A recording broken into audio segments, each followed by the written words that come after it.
Wow, wow, wow, c'est déjà la part 9, chers amis.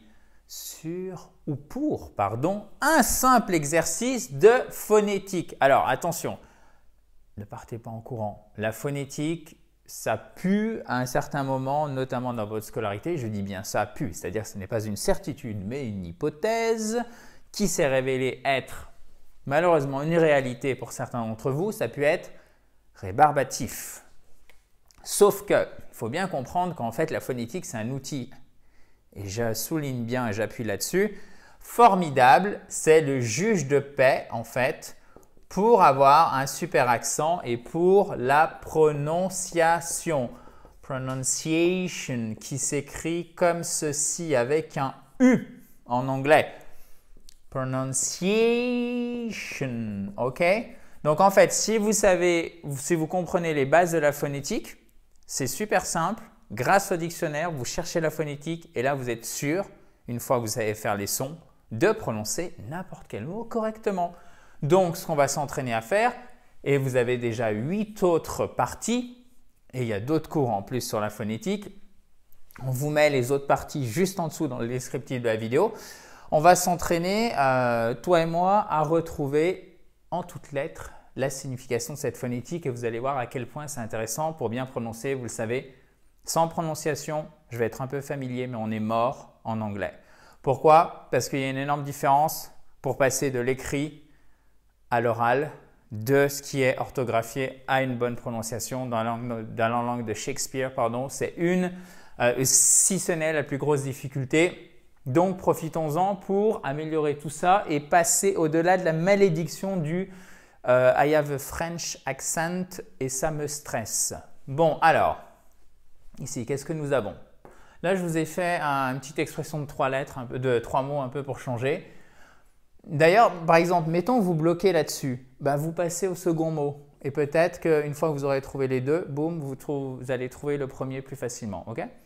Donc, allez, on va faire avec le deuxième. Donc, vous savez, quand on a un E suivi comme ça du I court, c'est une diphtongue, c'est le A de oseille ou groseille. Donc, ici, c'est day. OK? Là, on a notre apostrophe. L'apostrophe, vous savez ce que ça veut dire? Ça veut dire que la syllabe juste derrière va être porteuse, non pas d'un virus ni d'une maladie, malgré l'hiver. Non, ça sera tout simplement l'accent tonique. Et ici, nous avons une seconde diphtongue, c'est celle-ci. Alors, attendez, je vais mettre des crochets pour être un peu rigoureux. Oh, ok? Go. Donc, et là, quand on a ceci, ça s'appelle techniquement un schwa. Ok? Oui, je sais, le nom est un peu bizarre. Schwa. C'est un E atténué et c'est la prononciation dans la majorité des cas en anglais des voyelles qui sont non accentuées. Donc, vous voyez ici, vous avez votre accent tonique. Ici, c'est une voyelle non accentuée qui est prononcée comme un E atténué, ce qui nous donne a go. Et là, qu'est-ce qu'on a? One. Et non pas on. One day ago. Et ça évite de dire one day ago ou one day ago. Non. One day. Il faut vraiment faire cette diphtongue ici. Pardon. One day ago et pas ago. Non. Il faut bien mettre l'accentuation ici. La première chose pour laquelle vous devez utiliser la phonétique, c'est bien évidemment, chers amis, la place de l'accent tonique. Avant de passer à la suite, si vous ne l'avez pas fait, abonnez-vous juste ici. Non, juste là, le bouton rouge. Abonnez-vous à cette fabuleuse chaîne YouTube et profitez-en aussi pour récupérer votre kit complet pour vous remettre à l'anglais. Rien de plus facile, il suffit de cliquer sur le i qui est en haut à droite. Si vous ne voyez pas le i, d'ailleurs le kit est gratuit, vous avez le lien qui est juste en dessous dans la description. Continuons. Ici, nous avons un H, ensuite un oulon, puis un M. Il y a un petit piège. Sinon, ça aurait été trop facile. Et tous ces mots-là, d'ailleurs, on les a vus dans les vidéos précédentes. Je ne les ai pas choisis au hasard, bien évidemment. C'est donc de la révision. On répète. Pourquoi? Parce que practice makes perfect. La pratique permet non pas d'être parfait, mais en tout cas de parler correctement anglais. Practice makes perfect. OK? Avec un accent tonique ici.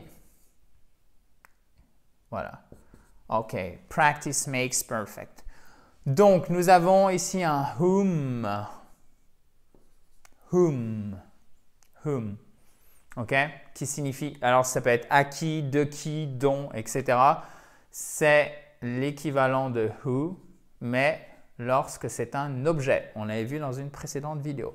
Ensuite, nous avons le you et un fe. Few. Few. C'est quelque, l'équivalent de quelque ou peu, ça dépend. D'accord? Plutôt peu si on ne met rien d'autre. Pour un dénombrable, c'est-à-dire quelque chose qu'on peut compter sans une unité de mesure. Par exemple, une voiture. On n'a pas besoin de dire 1 litre de voiture, 1 kilo de voiture. Non, c'est une voiture, 2 voitures, 3 voitures. Donc, on pourra dire, par exemple, a few cars. Quelques voitures. Ensuite, celui-ci, ce n'est pas le plus simple, mais regardez, sans la phonétique, ça va vraiment être dur de le prononcer correctement. Attends.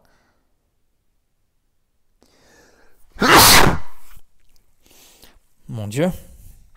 Je sentais que j'allais éternuer horrible. J'espère que je ne vais pas m'enrhumer, moi.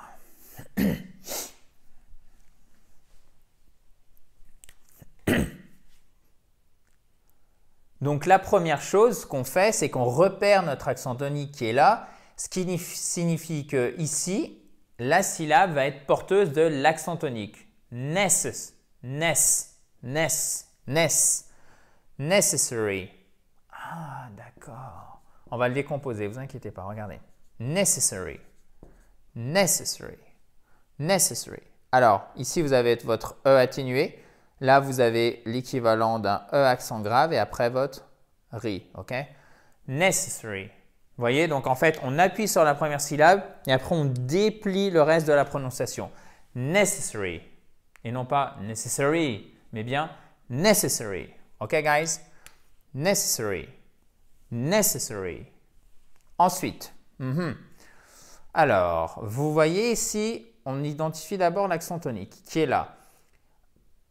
Ça ne vous fait pas penser à quelque chose par hasard? Regardez bien. Poum, poum. Few. OK? Et là, on a un the, E atténué N. Zen. Fusion. Ah, fusion. OK. Donc déjà, on a fusion. Nice. Avec l'accent tonique ici. Et ici, on a un que, un E atténué et un ne. Fusion. Oh, confusion. Oh, God. OK. So, I hope you're not confused. Confusion. Facile. Ensuite, celui-là, il est un peu long. Alors, il y a une bizarrerie là que vous devez connaître. Vous la gardez en tête, OK? C'est que là, quand vous avez un apostrophe, c'est votre accent tonique primaire. C'est le plus important. Il y a généralement un seul accent tonique dans les mots en anglais, sauf parfois lorsque le mot, notamment lorsque le mot est particulièrement long, ce qui est le cas ici, ou lorsqu'il a besoin d'une structure un peu plus forte, on est obligé de mettre un deuxième accent qu'on appelle accent tonique secondaire. Pourquoi? Parce que sinon le mot tomberait, il s'effondrerait un peu sous son poids. D'accord? Du coup, on rajoute un petit accent tonique. Il est moins fort que le premier et c'est non pas un apostrophe. Un apostrophe, je me trompe tout le temps. Un apostrophe. Mais en fait, c'est un peu comme une virgule. C'est pour ça que vous l'avez juste en bas. Il n'est pas en haut comme ceci. Non, non. Il est comme une virgule en fait et ça signifie que là, c'est légèrement accentué et là, c'est franchement accentué. On commence toujours par notre syllabe accentuée. Nous avons donc notre diphtongue qu'on retrouve ici comme dans day. A, c'est le A de groseille, oseille, etc. A, ça, c'est typique de quelque chose qu'on n'a pas vu ici, malheureusement. C'est pas grave. Il s'agit du shun, ok? Comme dans attention. Asian, ok? On a Asian. Donc là, on a sit, chew. Ici, on a un ou court. Chew, situation, situation. Oh, situation. La situation. Voilà.